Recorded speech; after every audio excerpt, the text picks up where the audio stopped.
Bonjour à tous, pour ceux qui ne me connaissent pas encore, c'est moi Nico, l'organisateur du swimrun des Prés du M. Suite à vos différentes questions, je voulais faire un point pour tout le monde concernant le matériel obligatoire et toléré pour cette épreuve.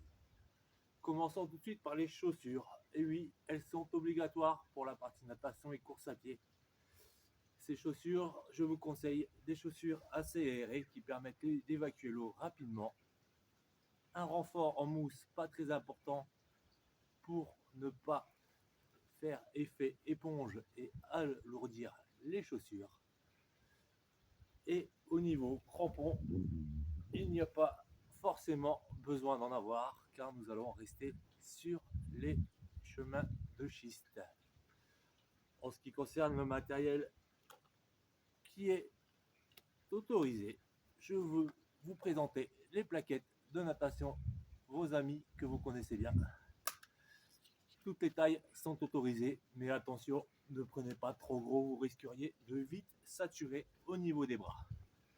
Vous pouvez regarder sur mes plaquettes, mes anti-sèches pour le dernier swimrun que j'ai fait.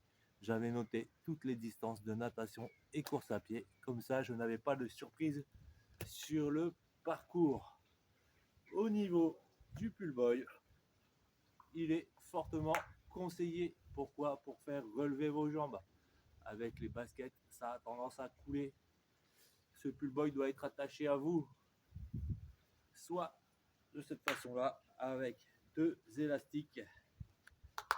Dès que vous sortez de l'eau, hop, vous le tournez et hop, dès que vous arrivez à l'eau, on le remet.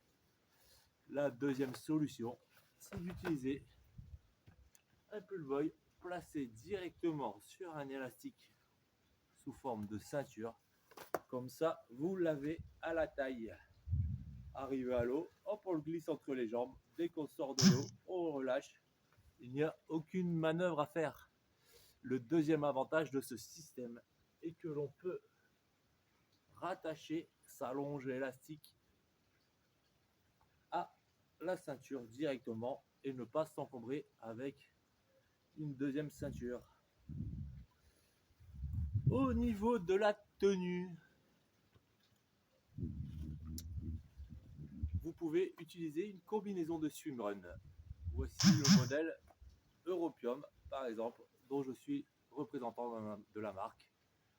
Et je pourrais vous faire une réduction de 50 € pour l'épreuve sur l'achat d'une combinaison.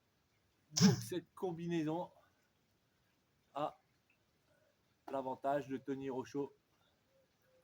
Elle a des poches à l'intérieur pour ranger du matériel ou du ravitaillement. Pareil sur les jambes devant et dans le dos. Au niveau matériel obligatoire, il est indispensable d'avoir un sifflet sur soi aussi. Cette combinaison est équipée d'un sifflet directement sur la fermeture pour appeler les secouristes au besoin si vous avez un problème sur la partie natation.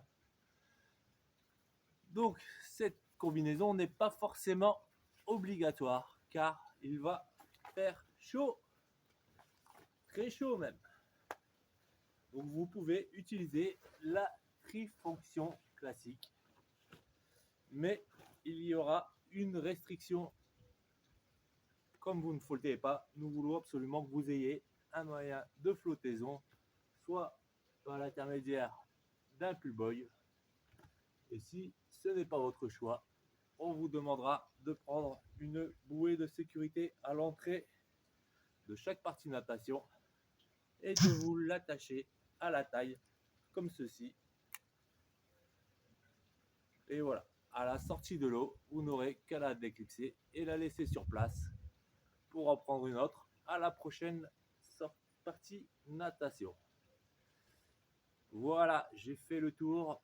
Le sifflet, si vous n'en avez pas directement sur votre combi, il vous sera demandé de l'avoir avec vous dans une poche, n'importe où, vous vous débrouillez pour en avoir un.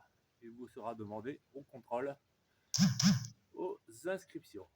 Voilà, j'ai fait le tour du matériel autorisé et obligatoire. Je vous souhaite à tous une bonne journée et je vous dis rendez-vous dans 10 jours à la base du Prédium pour une soirée de folie. Et oui, le swimrun, le départ a lieu à 19 h. Allez, gros bisous, à bientôt.